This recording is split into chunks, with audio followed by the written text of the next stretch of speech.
Good evening everybody, it's Charlie and welcome back to another video on the Chatting Leeds YouTube channel. Hope everyone's doing alright this evening as always. So then, it's your match preview. It's the night before the game. Leeds United against Aston Villa at Elland Road tomorrow night. Late kickoff, 7:45. So yeah, just before we get into the preview in more detail, as always, smash that like button. Please subscribe. At the time of doing this, I'm 45 subs away from hitting 1k. Would mean the absolute world to me if you could just smash that subscribe button. It shows that everyone's loving the content and it's great to see. But let's have one big push now, 45 away. So yeah, hopefully we can hit 1k as soon as possible. And of course, share all of your thoughts and opinions in the comment section down below about how you think tomorrow night's game will go as well. So then, Leeds United against Villa.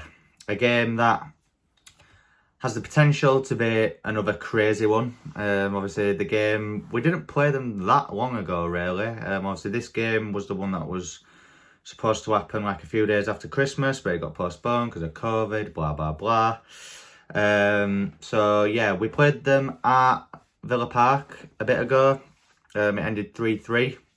A game that just had everything. Leeds took the lead through Dan James.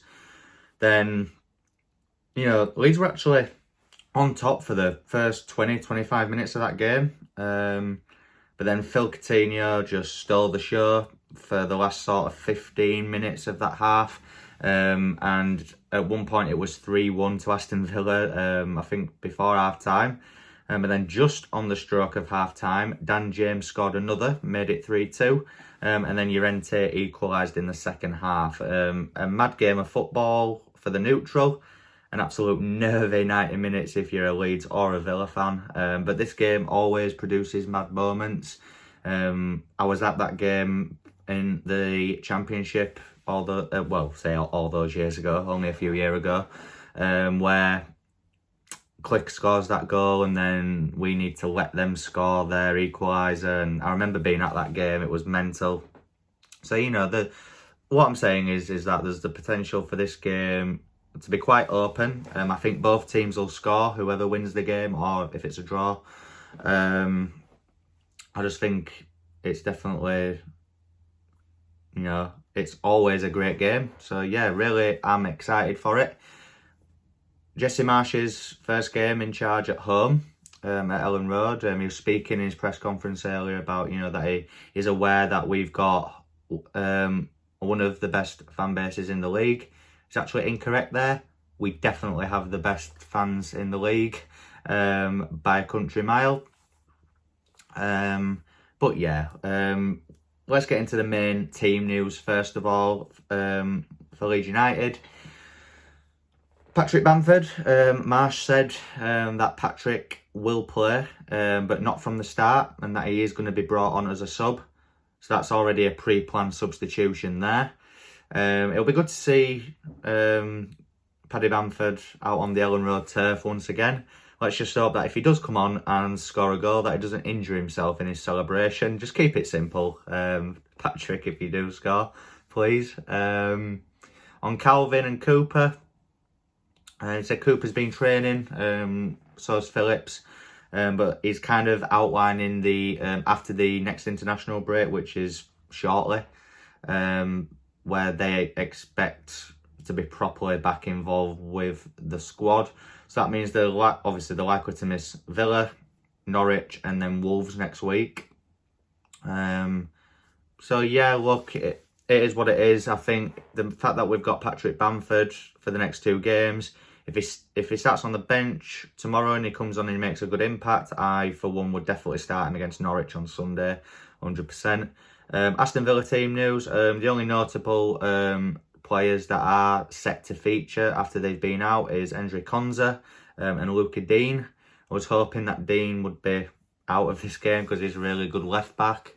But is what it is. I think him and Rafinha have kind of had their battles in the games that they've played against each other when Dean was at Everton and then the game a bit ago at Villa Park. Rafinha's had the better of him a few times, but then Luca Dean, I think, did a really good job on him at Villa Park. So the swings and roundabouts, I guess. But let's hope Rafinha can get on top in this game. I think what we saw against Leicester is that Marsh only had a few days with him, but he already implemented his ethos to the team. I thought it was a much more composed, much more measured performance.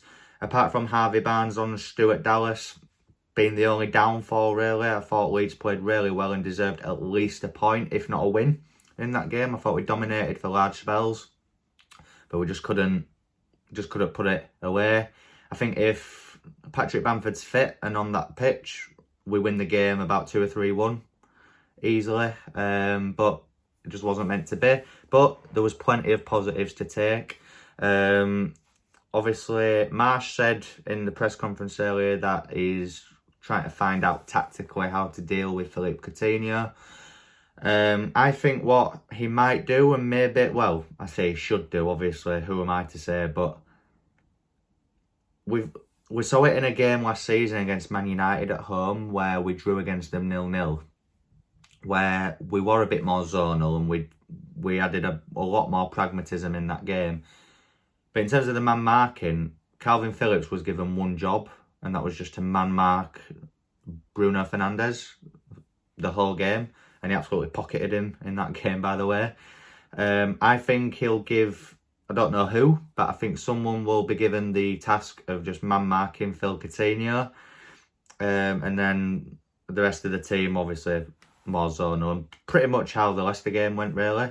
Whether that's a good thing or not, man marking Coutinho, because man for man, he is better than a lot of the players in our team, especially like in midfield and defence. So I think the whole point of that will just be to try and alleviate the pressure from him, because we saw against Southampton at the weekend, he absolutely ran that game.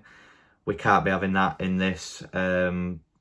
We can't be having like a situation like Harvey Barnes on Saturday. Like, I know it won't be to that extent because I think Phil Coutinho is a much better player, but same principle really for me. But yeah, in terms of my predicted lineup, I think it's probably going to be similar to the other day. I'm going to go with Meslier in goal. I think Elland will go back to right back simply just because of how Stuart Dallas did against Harvey Barnes on Saturday. I think the centre-back partnership will be Koch and Pascal Struijk, with Junior Firpo playing at left-back. He did mention that Adam Forshaw is a strong candidate to start, so I'm going to go with Adam Forshaw and Stuart Dallas in the holding role. The two behind the striker, I'm going to go with Rafinha on the right and Harrison on the left. Jack Harrison really surprised me against Leicester. He suited that role really well. He still went out wide at times, but I think being slightly more introverted, I think actually worked in his favour. I thought he had an amazing game, really, by his standards. And then up front, obviously we've found out Patrick Bamford will be on the bench. So I think to start with, you're probably going to see Rodrigo and James. But I know I've just said that I liked Harrison the other day, but my ideal scenario would be to have James on the left with Rodrigo and Gellart to start. But I don't think that's going to happen. I think it'll be Harrison, and up front it will be James and Rodrigo, I think. Which is a shame for Gellart, because he did do really well when he came on as a sub the other day.